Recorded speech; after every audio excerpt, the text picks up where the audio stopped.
যারা সুন্দর একটা বিল্ডিং করেছেন, তিতাসের গ্যাস সংযোগ নাই, যোগাযোগ করুন আমাদের সাথে। আমরা করে দিব এলপিজি রেটিকুলেশন সিস্টেমটা সমস্ত বাংলাদেশে। এই সিস্টেমটা করার ফলে 24 ঘন্টা গ্যাস পাচ্ছেন আপনার বিল্ডিংয়ে। গ্যাস শেষ হওয়ার কোনো ভয় থাকতেছে না, সিলিন্ডার টানা হেঁচারও কোনো ঝামেলা থাকতেছে না।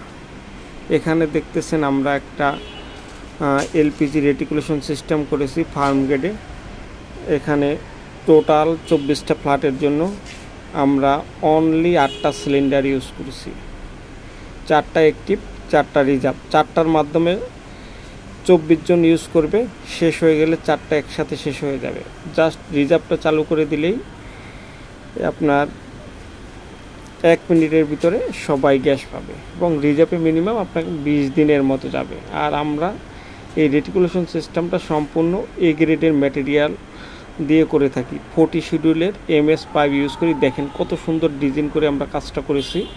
এখানে আমরা পিকটেলগুলো দিই হাইড্রোলিক পাইপ।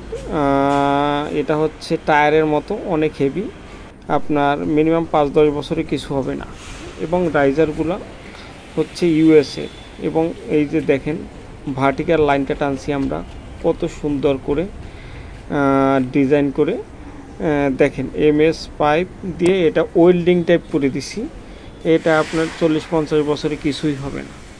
জাস্ট আপনি একটু 5-10 বছর পর পর বিল্ডিংয়ে কালার করে রাখবেন, এটা লিক হওয়ার কোনো সম্ভাবনা নাই।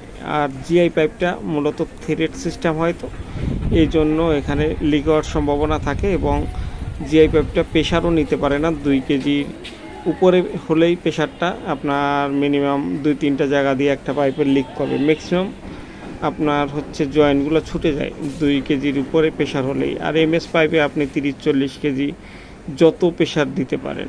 এটা আপনার 40 শিডিউল পাইপ দিলে এটা কোনো কিছুই হবে না। আর ওয়েল্ডিং টাইপ থাকার কারণে এটা আপনার লিক হওয়ার কোনো সম্ভাবনা নাই এবং আপনি নিশ্চিন্তে লাইফ টাইমের জন্য আপনি ইউজ করতে পারবেন। এবং আপনার গ্যাস যেহেতু একটা সেন্সিটিভ জিনিস, এখানে আপনি নিচ থেকে সব কন্ট্রোল করতে পারতেছেন।